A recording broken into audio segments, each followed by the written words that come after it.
As I promised you, ikikwento ko po ang buhay ng aking tatay. Siya po ay may dalawang kapatid na babae na namatay sa kaniyang mga arms. Second World War po yun, at ang lola ko ay wala ring trabaho sa Second World War. Siya ay nag-mower ng mga plaza ng kumbento ng mga madre. Lumaki po siya sa kumbento na yan hanggang siya ay maging pulis, and nagturo po siya. He was in the academy and naging politician later. May dalawang kapatid na, yung isa na tipos, yung isa naman nagbabantay doon sa isang bata, nahulog naman sa lamesa at namatay, nabiak ang ulo, and he saw the demise of his younger sibling. Nag-iisa lang po ang tatay ko na nag-survive doon sa anak ng lola ko sa first asawa. Ngayon, lumaki siya sa mga madre, and therefore ang values niya ay nahubog ng mga madre. At the same time, nung high school siya, nag-janitor din siya, and then noon ang pulis ay pwede nang magpulis basta matapang ka lang. When he was in college, pulis siya, and at the same time nag-aaral. Ngayon, nag-asawa sila ng mother ko, and then they both, my mom also was a working student in one of the Catholic school here in Tacloban. In summary, hindi sila preparadong nag-asawa, pero responsable ang kanilang outlook ng buhay. Wala pa pong family planning. My father already planned na spaced kami. So between me and my elder sibling, 7 years po ang gap. Between me and our youngest, 11 po ang gap.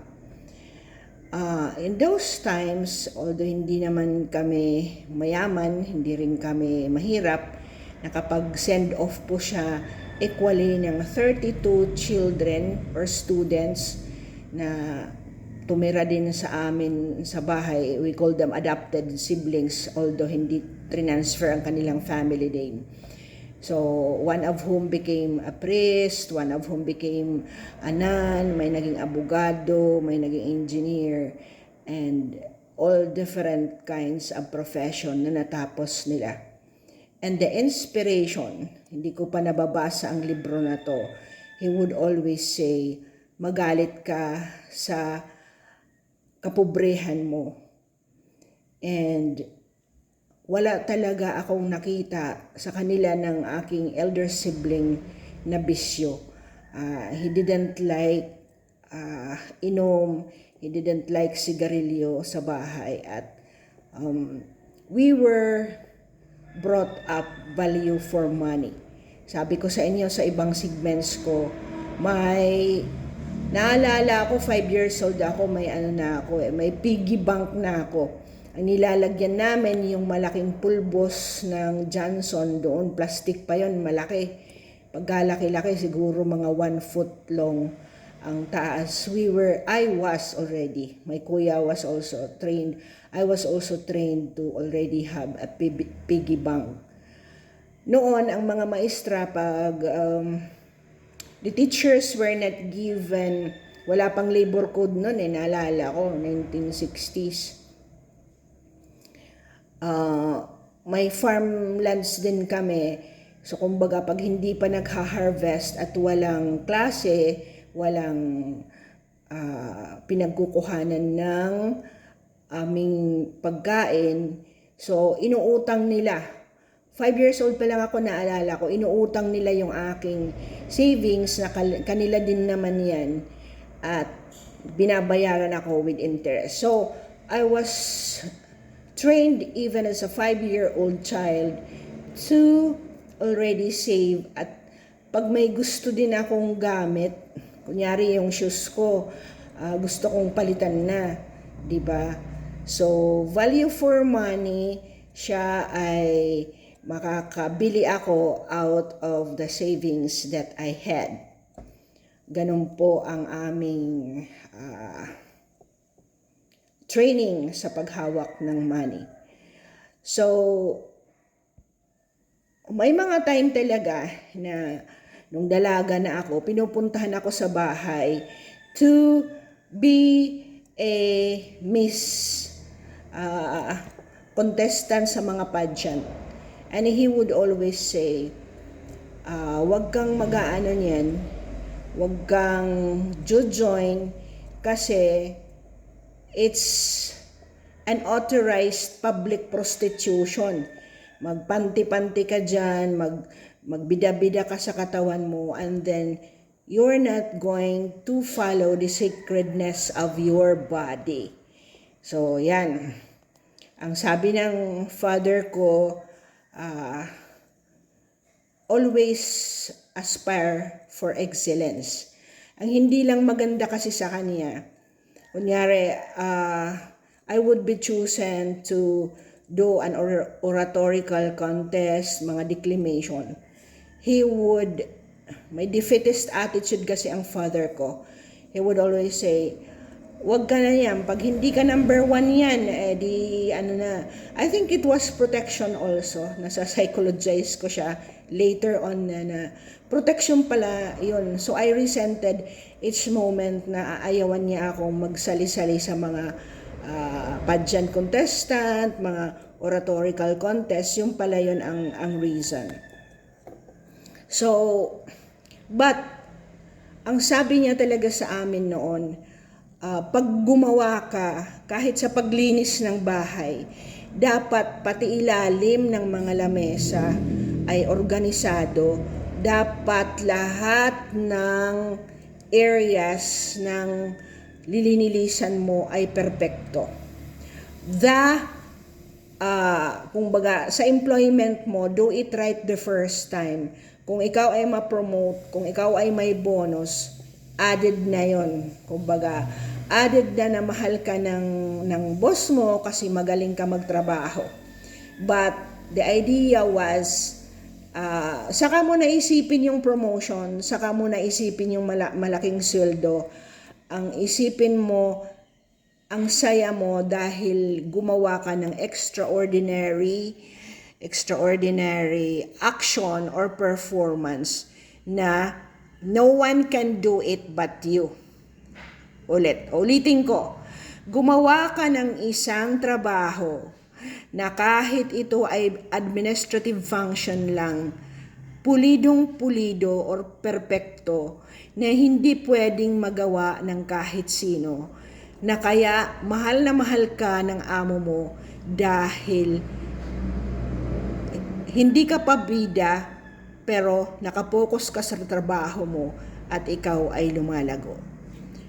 So, imaginein mo from tagalon mower lang, naging pulis, naging academe, naging politician ang father ko.